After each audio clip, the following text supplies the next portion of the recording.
Good morning, everybody. Morning. Nice to see you all. It's the first time I've seen everybody since before Christmas. So, Happy New Year to you all. On Wednesday. Of course, this is the 29th, yeah. But make sure you get your haggis today.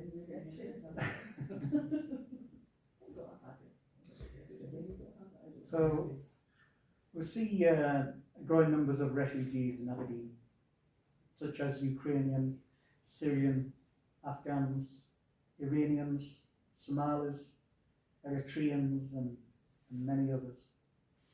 So today we bring our focus on the refugees in our city, or our connection with the refugees. Who are they, where they're going, and the role Aberdeen plays in their story. So this is something which I've touched on probably a number of times in previous services, but I want to focus a little bit more on that today, and some of the things that's happening at the moment, as well as some interesting facts and stories. So, but before we get into that, we can sing our first song, which is 133 in the Purple Books. Play trumpet, cello, harp and flute.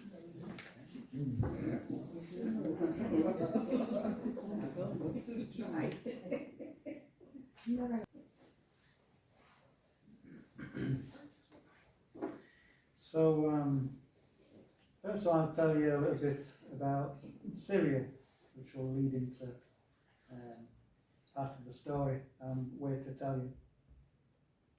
So just a few things, many people, beginning were unhappy about the high levels of employment and widespread corruption and lack of political freedom. Inspired by the Arab Spring uprisings in Tunisia and Egypt, peaceful protests started. However, the peaceful demonstrations were met by swift government opposition. And when the government used deadly force to crush the dissent, protests erupted nationwide. The violence rapidly escalated and eventually giving way to a brutal war. And the conflict caused the displacement of over half of Syria's population. There are many players in the Syrian conflict.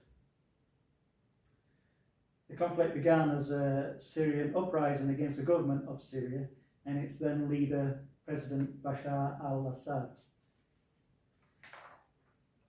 Since then, many groups have joined the fighting, with many fighting each other.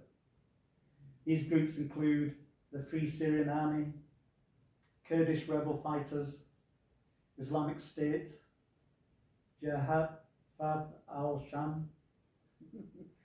Forgive my pronunciation of these. I did have a look at this before.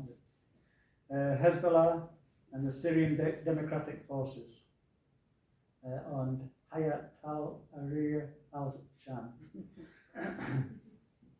So there's quite a few people involved in trying to address everything that's happening in Syria. And of course, they cannot all agree, so they all start fighting each other. And so this must be a terrible place for people, for families, trying to live their daily lives with all this disruption. Of course, there's people not only vying to free the country, but also to gain power themselves. Each group obviously have their own agendas. More than 500,000 people have been killed since the civil war began in 2011 in Syria. And in 2024, Syria's former president Bashar al-Assad stepped down and fled to Russia, ending his 24-year rule. This was a pivotal moment. However, the future remains highly uncertain for Syrian families and civilians. So that we're just talking about one place here, but there are many places a little bit like this. So I want to really tell you a story now of one of these people who lived in Syria, who made their way over here So his name is Omar Almadin. After the war in Syria broke out, me and my family were constantly on the move, trying to find a safe place in the country to live. There was no electricity, water or milk for the children. Eventually it became too dangerous and we decided to move to Jordan, where my brother and his family lived. We left in the middle of the night and had an incredible, difficult journey. There were dangers I couldn't have expected. We could have lost our lives. And after the dangerous journey, we had to stay in a refugee camp for 4 days until we managed to leave and made it to my brother's house. We lived in Jordan for 6 months, but I wasn't allowed to work. If the police catch you working there, they will throw you out and send you back to Syria. We left Jordan and spent 2.5 years in Lebanon, where thankfully I was able to work as a proofwriter. The issue in Lebanon was the discrimination against Syrians. The police could tell you where Syrians were by colour of our skin, and were always looking for a reason to catch us and take us to prison. You have no human rights if you are Syrian in Lebanon. I had to leave. Luckily, at this point, the UN offered my family the opportunity to move to the UK. My family, who were living in Kuwait, advised us to go. I was so happy to go. I had heard that in Europe there was freedom, respect for all people, justice and safety. In March of 2016, we travelled to the UK. That day, we were welcomed by the people of Aberdeen. They carried our bags from the bus and told us we are welcome here. They called us New Scots, not refugees. It made us feel welcome. I looked at my wife and asked her, are we dreaming? We felt we were human.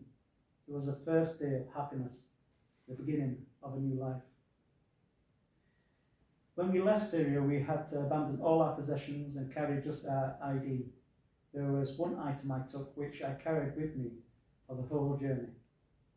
I married my wife in November 2011, and I wanted to carry something that reminded me of the happiness of my marriage. When we got married, my wife bought us a blanket, and it says on it, "You are my darling," in Arabic. If I were to advise someone who was about to arrive in the UK or embark on the same journey, I would say to them, other people might be worrying you. Before I come here, people warned me not to come. They said it's different language, different faith. They won't welcome you. I have experienced the opposite. I am an imam in Aberdeen, and when I heard about some Syrians in a small village outside the city, I went to lead them in prayer. We had no mosque or place to pray, and the local church helped us. They let us pray in their church. It's a message I want to share with the world. We are two faiths praying in the same place. Despite all the things we were warned about before we came, the main challenge was a language barrier. I do lots of volunteering in my local community. I volunteer 4 days of the week teaching Arabic, and I've set up the As Salam project. We run activities for children, and during the COVID-19 crisis, we donated 100 meals to our local hospital to give something back to our lovely city and its lovely people. When we arrived in Aberdeen, we were assigned a volunteer to help us learn English. This was Maria, who was so kind and helped us so much. We named our baby daughter after her. And this is the person we're talking about just here. Volunteers who taught us English really helped us fit in, and so did the rest of the community.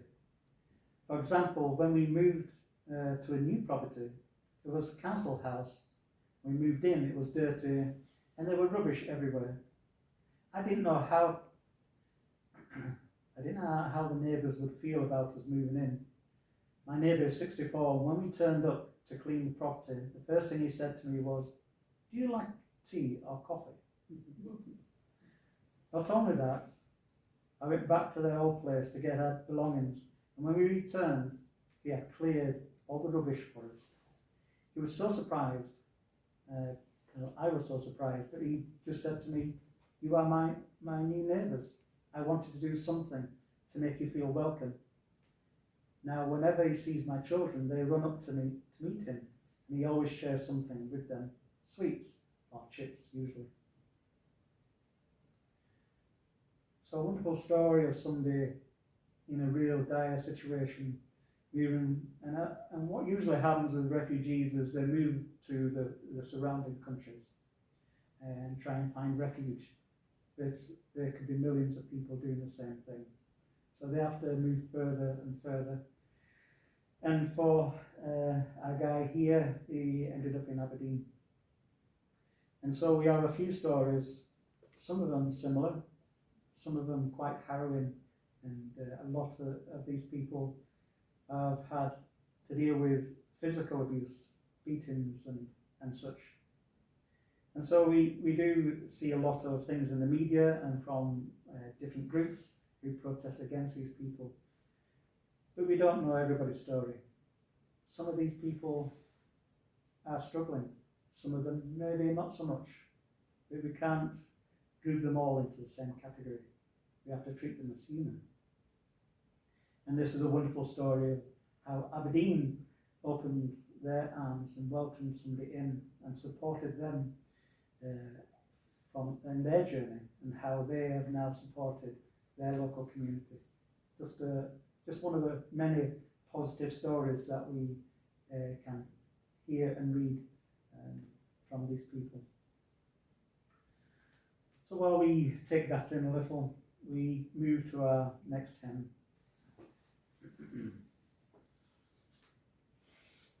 So according to the United Nations and High Commissioner for Refugees, more than 122 million people are now forcibly displaced across the globe by conflict, persecution and violence, more than at any other point in history.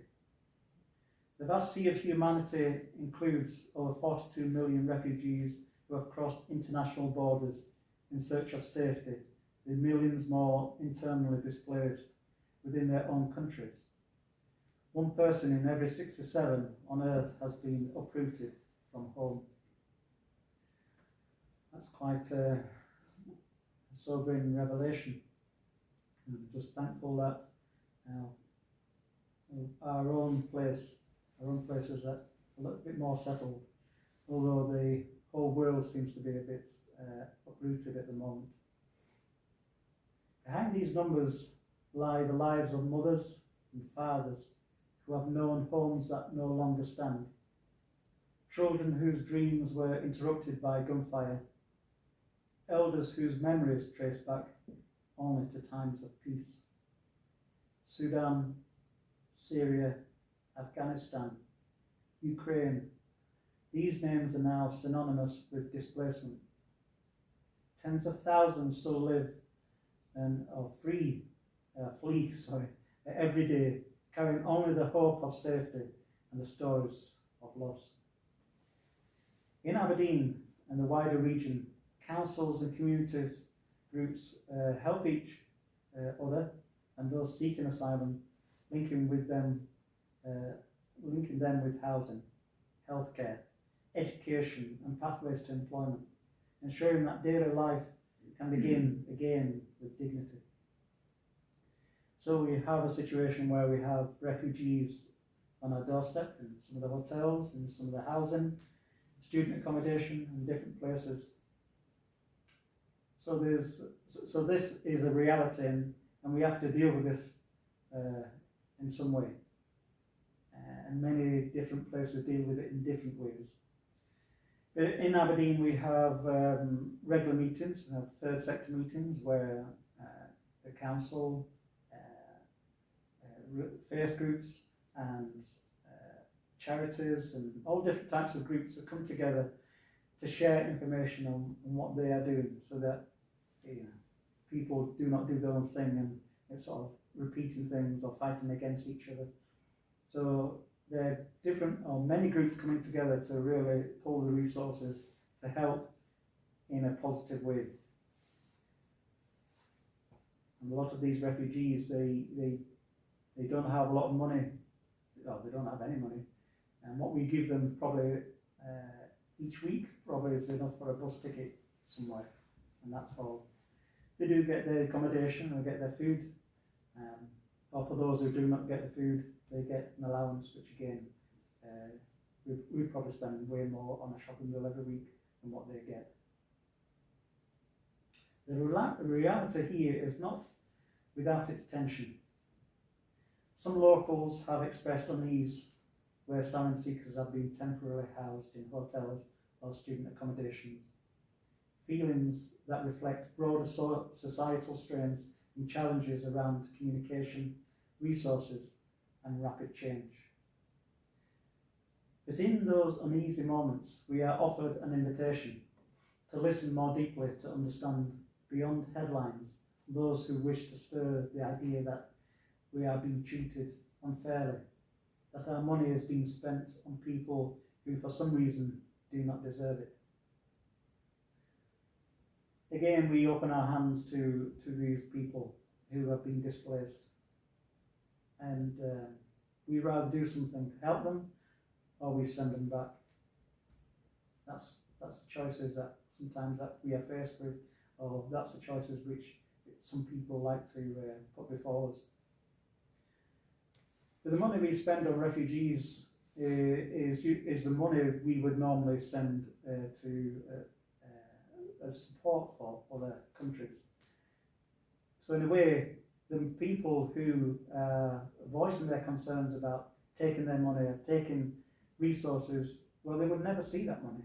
They would never see that resource because it was due to go outside the country anyway. Instead, we are turning that a small proportion of what we would give to other countries, and we're bringing it internally to spend on or to help refugees in their daily lives.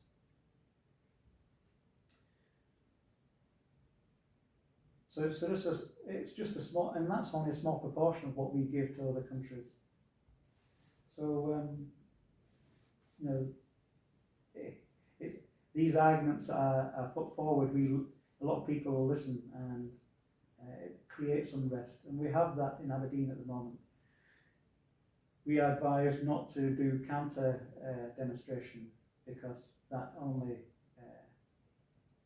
if you have a negative against another negative, does that actually create a positive? No. And the potential for people getting hurt or people getting singled out or for other things negative to happen from an opposing protest. So we have to be very careful, and that's advice given to us by police. But this is all driven by people outside of Aberdeen. So people come from down south and they create unrest, and that creates inner voice which is right or wrongly against what's happening here in Aberdeen. We must meet our neighbours not as abstractions, but as people whose stories deserve our compassion and to be treated like fellow human beings, not like some animal which we don't know what to do with. Individually, we may not be able to resolve the conflicts and issues in which these people run from. We place that task to those who we place in power. We have people on our doorstep for many different reasons, which include all types of personalities, abilities, and capabilities, traits which we will find in any group of people, because we are only human. But a negative approach feeds negative reactions, which never resolves anything. Now that's from my perspective. But we all have our thoughts on the subject. For every person forced from home, there's a harbour of hope waiting to be built. A community that listens, a table that welcomes, and a path that leads to belonging. The sea has always carried both peril and promise. so too does our shared humanity. In December, I went to an event called Cohesion, Building Strong Communities, a civic event which was run by Aberdeen Council. This involved community leaders, faith groups, service providers and residents coming together at the event to reaffirm Aberdeen's proud tradition as a welcoming multicultural city. It focused on supporting asylum seekers, resettled individuals and all those who call Aberdeen home. We all discussed our own experiences with asylum seekers and what could be done to help those people integrate into our communities. We value be valued people, or be a contributing part of our society instead of viewing them with mistrust, resentment and fear. There is a worrying trend of people agitating the population to form anti-asylum protests. A lot of effort for what purpose? It's not our problem, but theirs. A kind of attitude which a lot of people take on board. Send them back into war-torn countries. Is that really a solution? We can never know at a glance what these people have endured and what we seem to be good at ignoring. What goes on in the world when it suits us. Meeting in the townhouse is the first of many to bring cohesion to the city, to say that we all stand together in providing humanitarian support right on our own doorstep. The asylum seekers we see in our city represent 0.35% of the population of Aberdeen. Surely we can hold out our hand of hope to these people instead of shouting at them to go back from where they came from. So it was an interesting meeting, and we discussed many things, and these will happen every quarter. So it's not a regular meeting, but everything that was spoken about was taken away and it will be digested and maybe acted upon. I don't have the results. I was hoping to have something I could share from that meeting because we got shown quite a few graphs and stuff which I will now present because I went to so the results I got is from National Records of Scotland. So these are the type of things we got shown at the beginning of the meeting. So here you'll see on screen births by council area in Scotland. So these are births in Aberdeen City. So as you can see, from 2004 we had quite a bit of a rise, and it's slowly declining. Our birth rate is declining, which is never good. So therein lies one problem which I think we all recognise if we look around us. So here is a percentage change in projected population by age group. I'll just move this so you can see. So this is a projection. So I could show you the actual results, which is very similar to this. But this is a projection right up to 3032. And as you can see to the right hand side, we've got an ageing population. This is quite current at the moment. As I say, the current values are very similar. And so we have less births and we have more people getting older, which we have to look after, which we have to put things in place. So therein lies the problem. So here in this next graph we see the population of Scotland, of Aberdeen, Aberdeen City, from 2001 to 2024. So you see there is a rise. So what is that attributed to? Well, of course there's been a few births, recruitment of international students. So we have a lot more international students with us. We've got two major universities in Aberdeen, so Aberdeen University and APOW. We have humanitarian efforts, so the likes of refugees and stuff. We have cities' role in energy transition, so bringing new skilled workforce. Before the oil crash, Aberdeen was intending to bring an extra 120,000 people into the city to help with the skill shortage.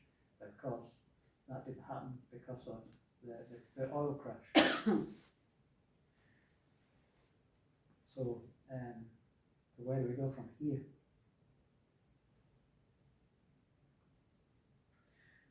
So I myself was a product of that. I didn't have to travel, very far, 360 miles. But I want to give my children a better future, and there was unrest in my city, in Bradford. In fact, when I left, there were the Bradford riots, which caused a lot of destruction and a lot of tension between different groups. And that was the kind of thing I was moving away from, and to give my children a better start in life. One which I never regret. I've been here nearly 30 years. But it was the oil industry that brought me here. I saw an advert in the paper and I took the opportunity to come up to Aberdeen, and I thought, well, they was paying for it. I thought, free weekend, great. I'll have a bit of that, thank you very much. And I wasn't sure where I was wanting to move. I was open to going anywhere, to be fair. But this was just the first opportunity. And I came up, I enjoyed my weekend. It was very cold, bitterly cold actually. It was bitterly cold. We never disappoint. And but I liked the area, and I had my interview at Baker Oil Tools, as it was then. And I thought, and I was getting paid 1.5 times what I was being paid in Bradford. So, I was thinking, there was no reason why I shouldn't take this job. Okay, maybe it'll only last a couple of years and I'll move. But no, I made this my home, and I never looked back. So that was the oil industry that brought me up here, and now I've moved jobs since then, and it's still connected slightly to the oil industry, more and more so to the oil industry, but it's more marine. And without the oil industry, Aberdeen would rely on fishing. In fact, Aberdeen supplies probably 3/4 of the fish in all of the UK. So it's still quite a big industry. Of course, there's many other things which Aberdeen is trying to do with renewables, green energy. There's many projects that's yet to come forward, and some that have been recently pushed, which again will need people. It needs skills. It needs, we've got a decline in birth rate, and we've got and people getting elderly, so we need a workforce that can fill that gap, and at the moment we don't have it. So we will need people to bridge that gap.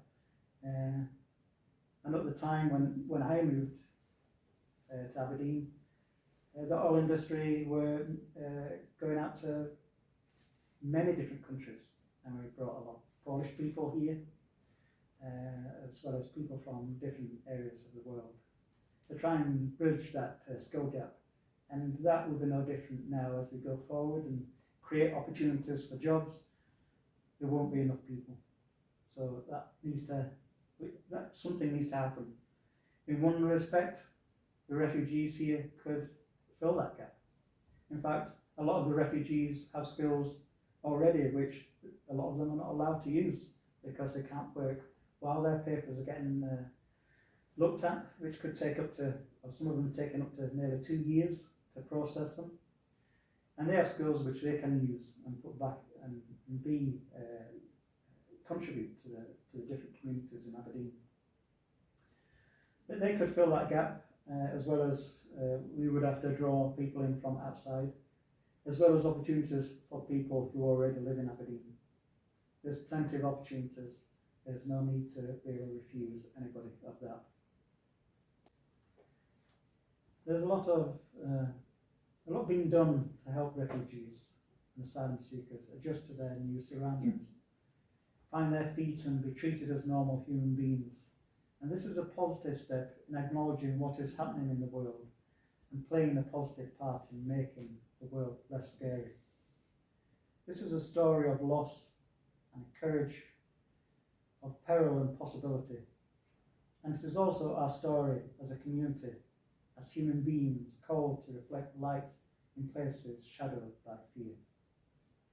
May the harbours we build in our hearts, in our streets, be deep enough to hold every story, every dream, and every soul that knocks gently at the doors of our compassion.